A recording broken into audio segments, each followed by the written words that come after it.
भारत की आत्मा उसके गांवों में बसती है।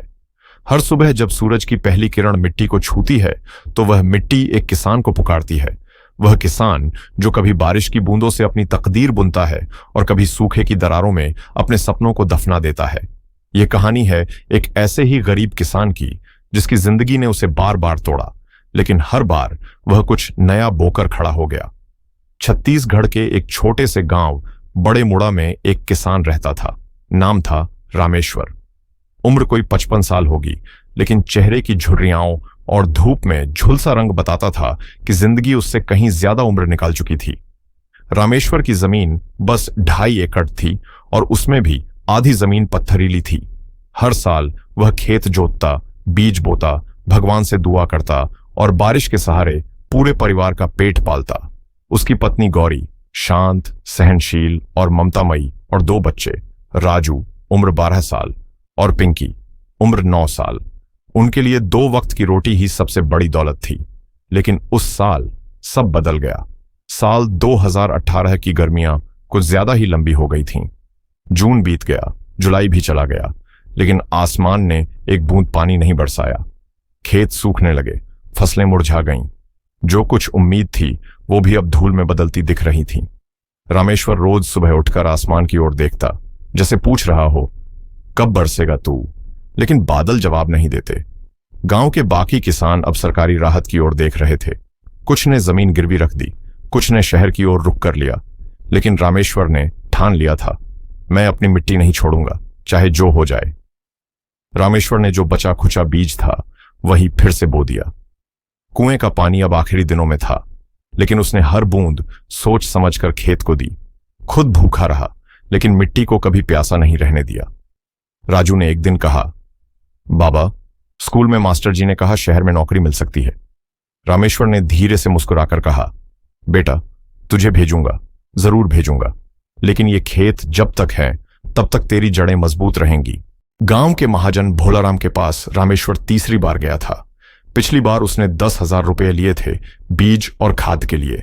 अब खेत सूख चुके थे और फसल की कोई उम्मीद नहीं थी। भोलाराम ने उसकी ओर देखा और बोला, देख रामेश्वर, मैं तुझसे बहुत प्यार करता हूं, लेकिन अब बिना जमानत के कुछ नहीं मिलेगा। खेत गिरवी रख या फिर अपना कुआं। रामेश्वर के माथे पर पसीना आ गया। ये कुआं मेरे बाप ने अपने हाथों से खोदा था भोलाराम, इसे कैसे दूं? तो फिर बेटा भेज शहर में, कुछ कमा के लाए, सब किसान ऐसा ही कर रहे हैं। रामेश्वर घर लौटा, चुप। गौरी ने आंखों से पढ़ लिया सब कुछ।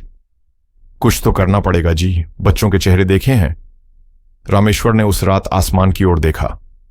भगवान, तू देख रहा है ना, मैं हारना नहीं चाहता।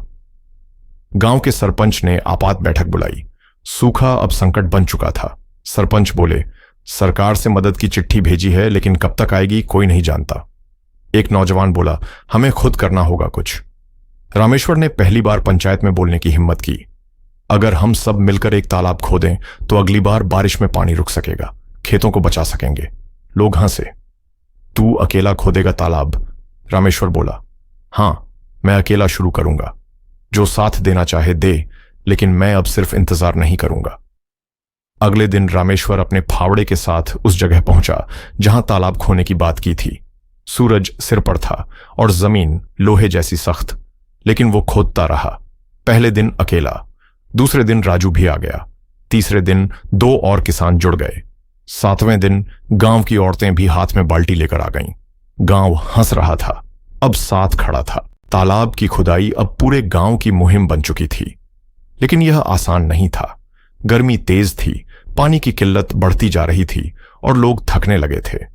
एक दिन जब रामेश्वर की हथेली से खून बहने लगा तो गौरी ने उसकी हथेली पकड़कर कहा, कभी सोचा है कि यह तालाब बन भी पाया और बारिश फिर नहीं हुई तो क्या होगा?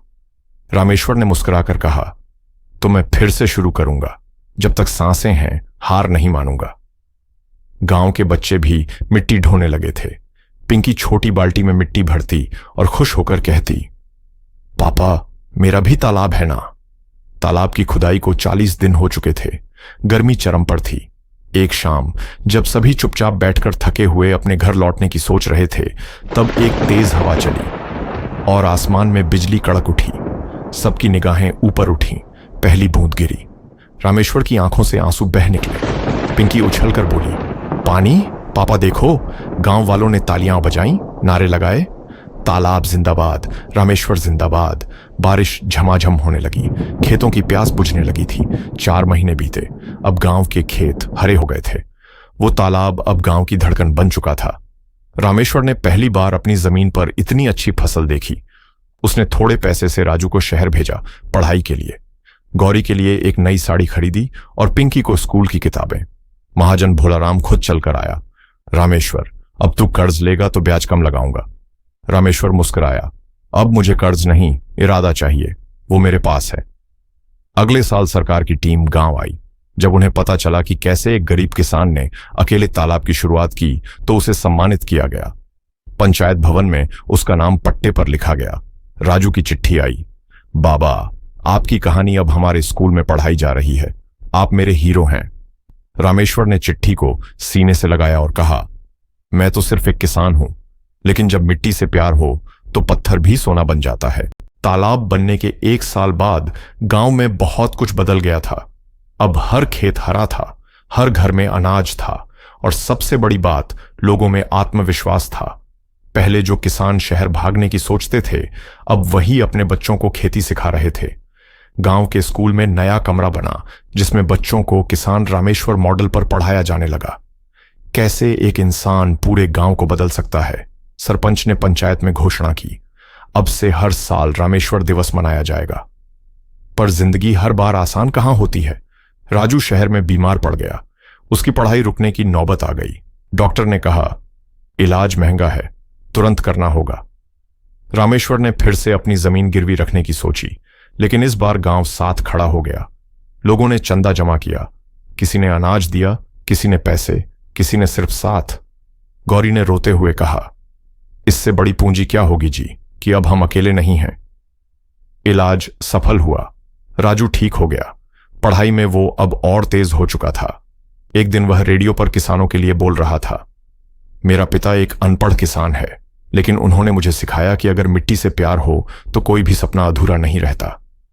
उसकी आवाज गांव के हर घर में गूंज रही थी। रामेश्वर चुपचाप बैठा रहा। उसकी आंखों से आंसू बह रहे थे, लेकिन चेहरा मुस्कुरा रहा था। एक दिन खेत में काम करते वक्त रामेश्वर को चक्कर आया। उम्र अब थक चुकी थी। गौरी दौड़कर आई, चलो घर जी, अब आराम करो। रामेश्वर मुस्कुराया, अब खेत भी तो आराम मांगता है, मैं उसे समझ गया हूं। कुछ ही दिनों में रामेश्वर इस दुनिया को अलविदा कह गया। बारिश की पहली बूंद उसी दिन गिरी थी, ठीक जैसे कोई उसे विदा देने आया हो। गांव के तालाब के किनारे अब एक छोटा स्मारक बना है। वहां लिखा है, रामेश्वर, वो किसान जिसने धरती से प्यार किया और गांव को जीना सिखा गया। हर साल बच्चे वहां फूल चढ़ाते हैं। राजू अब गांव लौट चुका है। वह अब कृषि वैज्ञानिक है और अपने पिता के सपनों को जी रहा है। पिंकी अब गांव की पहली लड़की है जिसने खेती और जैविक पद्धतियों पर पीएचडी की है। गौरी अक्सर तालाब के किनारे बैठकर कहती है, तू तो मिट्टी में ही मिल गया रामेश्वर, लेकिन देख, तेरे ख्वाबों में फूल खिल रहे हैं।